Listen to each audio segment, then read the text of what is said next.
So, we just got out of Me Before You. Yes, we did. Yes.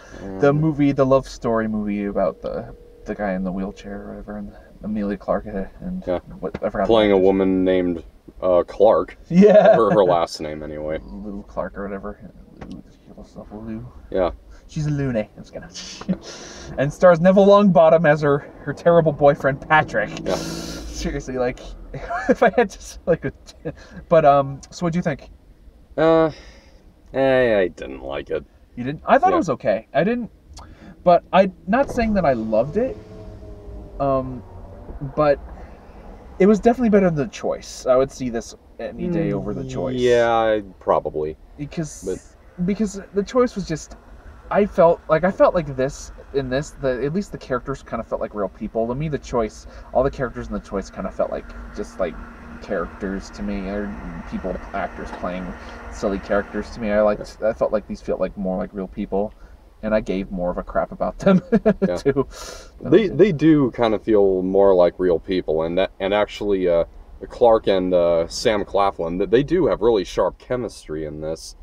I mean, they go for it, like at the end with him. What happens at with his death when The Choice didn't? They just totally just went, oh, she's okay. See, Yeah. you can feel happy that their family's back together. It was a pointless or something. Yeah, I still really didn't like the ending of this movie, but Yeah. well, Neither that much, but I'm not saying anyone can probably guess that there's one death or maybe 5 in a movie like this. Yeah.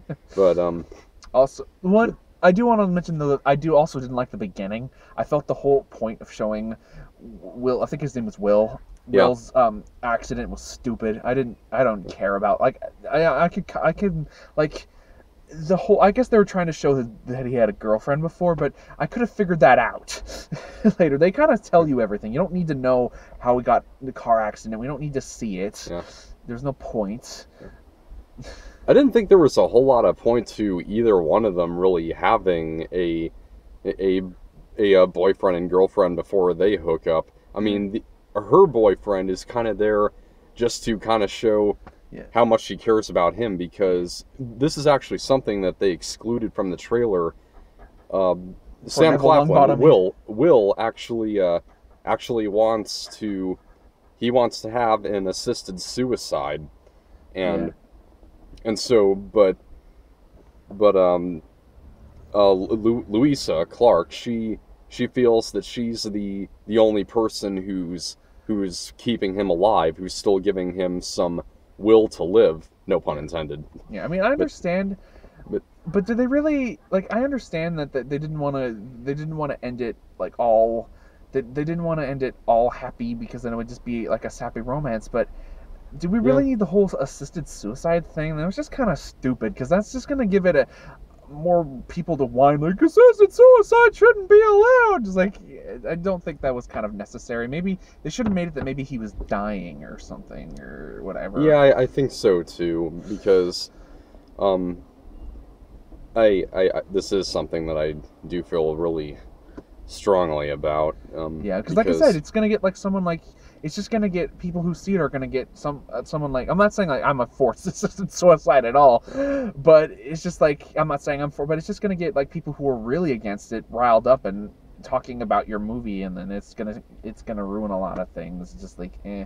Yeah, but my problem with this movie is that even though she assures him that the world wouldn't be a better place without him, he still chooses suicide in the end. Yeah, I mean, I understand what they're trying to say. He's stubborn, but No, like, I even thought it was gonna go that he was gonna not do it because he has a girlfriend. I mean, he's like, you should have seen me before, but you never probably would have met her before.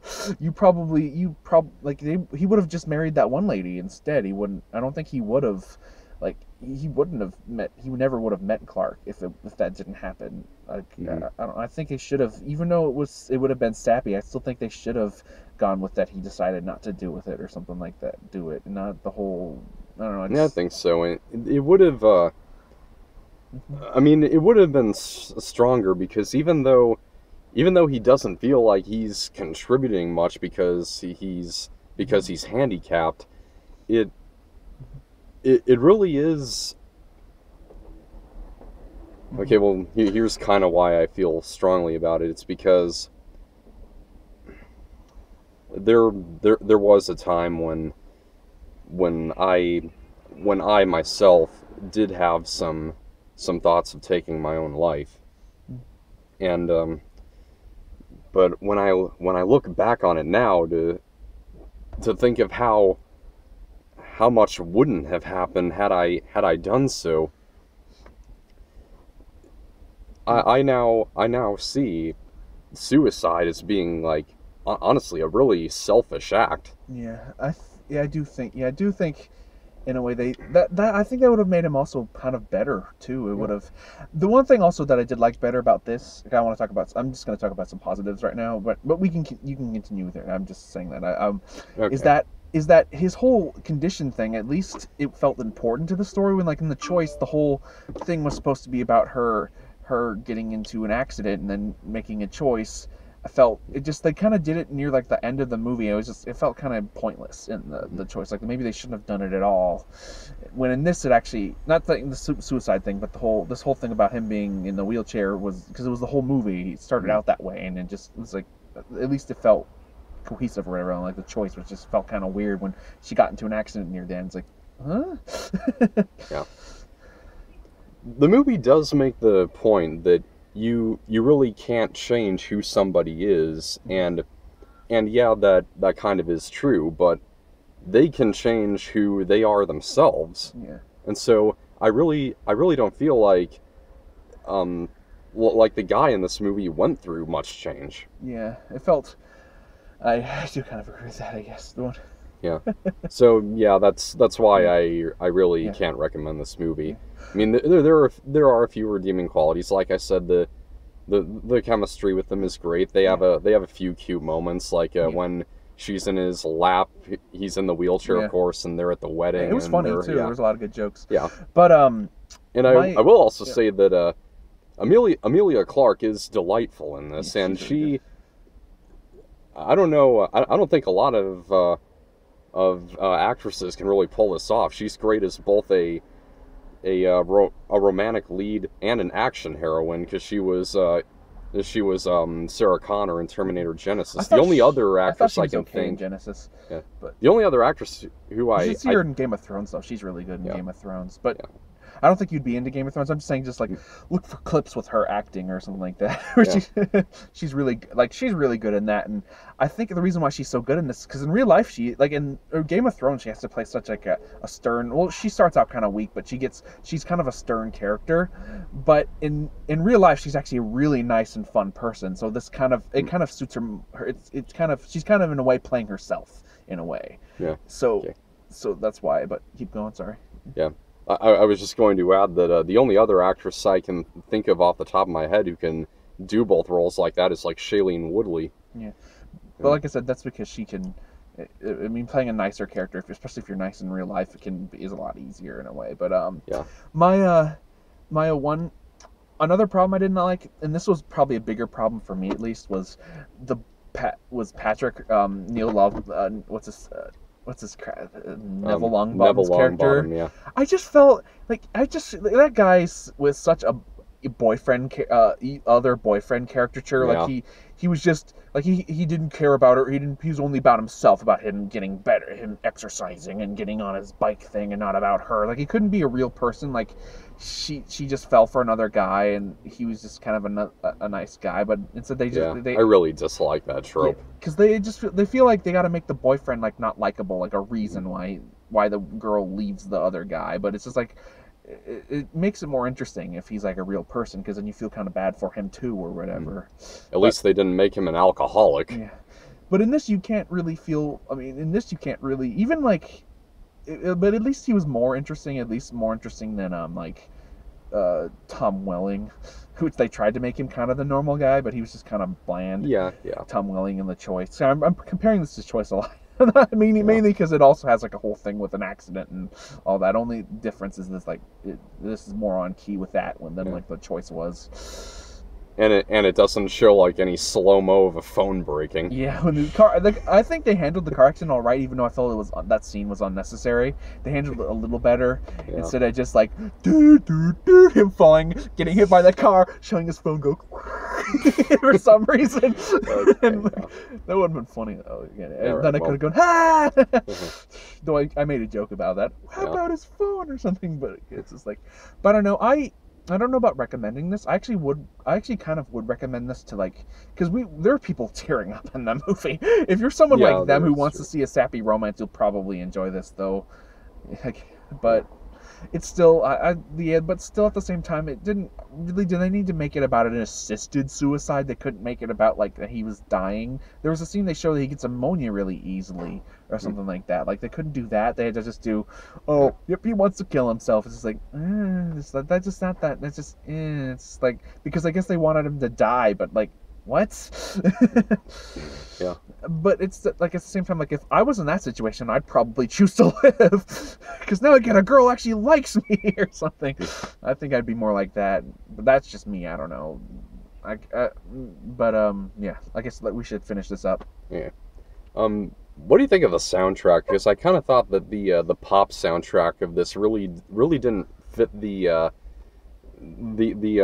place because it takes place in England. Yeah. I didn't like the well, Ed Sheeran is British, so and he's pretty popular over there too.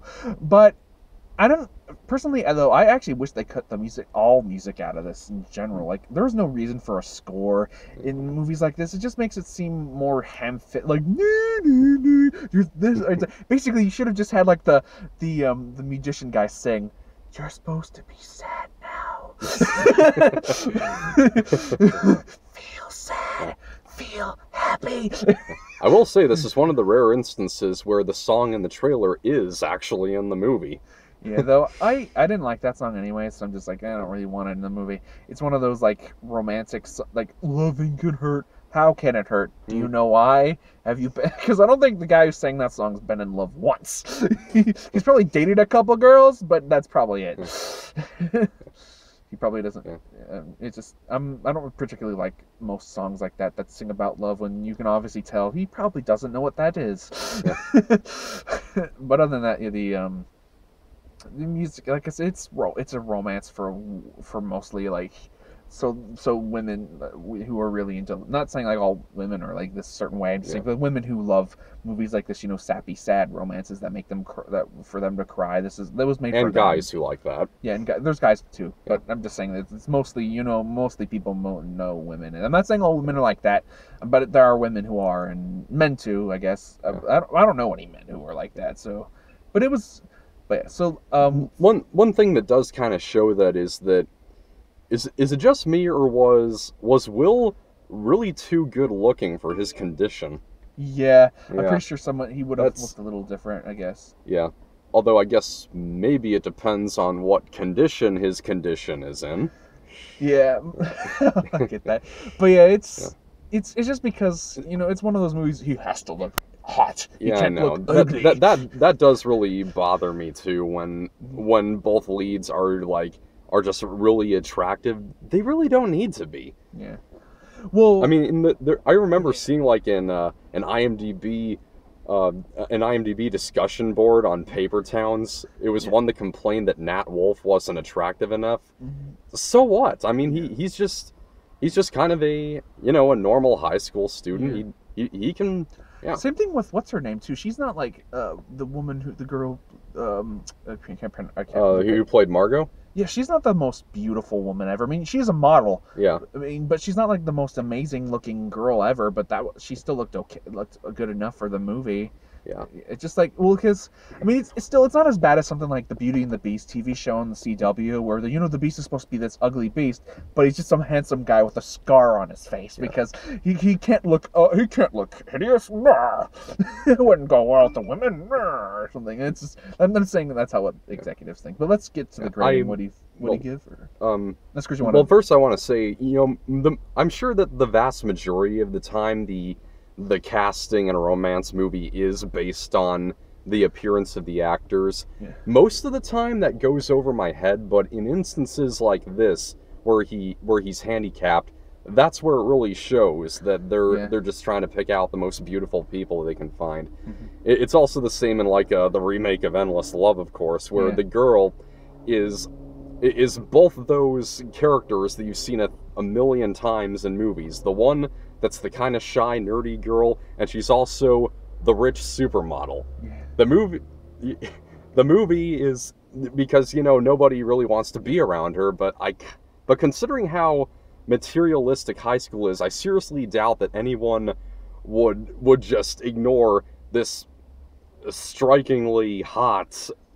Okay, I shouldn't say that, but she's rich, and so. Okay, that's And not, so we're not talking about Endless Love here, dude. We seriously got to watch it though. That movie Yeah. is so Yeah. bent on I can using watch it. I can rent it on Netflix. cliches. I have DVD, whatever. I have Yeah. a DVD service, so I can rent We that. can watch it on my YouTube account though, because I actually bought it on YouTube, accidentally, albeit, because I was doing a screening of it at a friend's house. I asked them to press the rent button, and they actually accidentally pressed buy. Oh, really? Oh. Yeah. But yeah, That movie's so great. It's so bent on using every stinking cliche in the book that it doesn't realize that there are some cliches that don't go together. Oh, and speaking of materialistic stuff, there's that scene in this Me Before You, the movie we just saw, where they're giving presents, and I love that scene. It's so bad because it's like love is represented by the presents you give. It's like because it's like the boyfriend, of course, gives her a crappy gift, just a pendant of his name or something like that, like a necklace of his name, and of course the guy that she's supposed to be with gives her the best present ever, the bumblebee thing that like I don't think relationships shouldn't be about what best presents you give your boyfriend, like whatever your relation, if whoever watching if you have boyfriend or girlfriend. I think your relationship should just be about whatever. I don't know. I've never been in a relationship, so I can't tell you. But I think they should be about other things, I guess, than just like who gives the best presents. I just felt that scene was kind of stupid in a kind of funny way. Yeah. Okay. So. But let's grade. What did you give it? I'm going to go with a C. I mean, it has merit, like I said, in the actors and their chemistry, but there's really not much more than that, and I really didn't care for some of its ideology. Well, I don't think he was saying assisted suicide was good. It's just well, yeah, I guess it wasn't saying that. It's just that the character didn't have much. Well, because my problem with it is much of an arc was that they just felt. Well, he had an arc. It's just, they just wanted to give him a death at the end, and they found a dumb way to do it, I think. But he has arc. I felt the arcs and stuff were fine, but so I guess I'll give this one a C+ at least, because it's not. Right. It's not something I'd watch like over and over, but it's something I might see again, maybe rent it if I'm bored, or watch it on TV if I had TV. But like, it's not something like that. If somebody who's like into romance was like, "What about this movie Me Before You?" I might say you might enjoy it. Go ahead. Because I might recommend it to like the people who are crying. I'd recognize the people who like that, I guess, who would see this and cry. If this might be for you, and this, of course, you want to be more happy. Not saying this movie is just all sad. It has some funny moments and stuff, but it's more for them than me. But I'm still gonna give it a C+ because I didn't think it was that bad. I'd rather, like I said, rather see this over what I've seen out of Nicholas Sparks' stuff, and I not like the choice at all. That's like my first like full Nicholas Sparks movie. I've only seen other movies in bits and pieces. That one's like the only full one I've seen, and so far I'm not impressed. So yeah, C+. Only see it if you're really into romance and stuff. And we're sorry that John's not with us. He'll be with us next for Turtles. Yeah. One thing I almost forgot to mention: does space really look that great from England? I guess. Yeah, because we got like a purplish shot of an arm of the Milky Way. Looks great. Well, Alex, I gotta ask you: are you ready for some turtle soup? Because when let's not get ahead of ourselves. We got a couple of trailers. We've got we got a new one for Central Intelligence. What about Nerve first? Oh yeah, there was Nerve. That looks pretty interesting. It looks kind of like Unfriended crossed with Eagle Eye. Yeah. It looks okay. There is some total shifts. There are some in the trailer, like it's fun, then it's so serious, and then fun again, and then serious. Oh, though I'm kind of seeing where it's gonna end. It's probably gonna end with, haha, guess what? This is just to make your life more fun, or something like that. Like, I'm afraid it's gonna end that way. Like, it looks like it's like when at the end when she has the gun, I'm pretty sure it's gonna end like with that. It's like that it was just a elaborate ruse to make their lives. Now you've lived your life, and now blah blah blah. You can have fun, or maybe it won't end that way. Maybe it'll end differently. It looks interesting though. Yeah, it looks like it has some good. I felt the trailer itself had some weird stuff, but I'm actually gonna go with a yes on it. I like the actors in it, Emma Roberts and Dave Franco, and I forgot there's some other people I recognize, but so I'm gonna give it a yes. I think it looks cool. What do you think? Yeah, I'm gonna say yes. All right. Comes out July 27th. Yeah, wait. Right. Or does it? Is that's a Monday, isn't it? Mm-hmm. Was it Oh yeah, July 27th. Okay, that's not Monday. I was thinking June. Okay, and then there was like another trailer before Central Intelligence we saw. There was another new the trailer. Space Between Us. Yeah. That looks decent enough. Yeah. It looks okay. It looks a little sappy. And I don't know if the whole like when they're going to Mars and then it turns out the girl's pregnant. I don't know if that's possible. Because like I said, like I told you in the theater that I think you're not allowed to do that before you go on a mission or after. You're not allowed to like because there's a sci-fi movie I saw called Species 2, and there's like a whole thing where they told them they weren't allowed to have sex or whatever after the mission. I don't think you're also allowed to do that before. So like I don't know how like that would. I don't think that would actually happen in like real life. But for a movie, it looks interesting. Yeah. I mean, I understand what they're trying to do, a fish out of water kind of. In a way, but if they are doing that, I hope that they do like did you ever see Nostalgia Critics Disney December on Thor? Yeah. Where he talked about how he adapts and learns. I hope they do that. They do something like that than him just being an idiot the whole time. Though the only one line that does bug me is, "What's your favorite thing about Earth?" You. Yeah. It's like, sure. Oh come on! I'm hoping though that's just in the trailer that she actually says something else. Yeah. I'm really hoping so.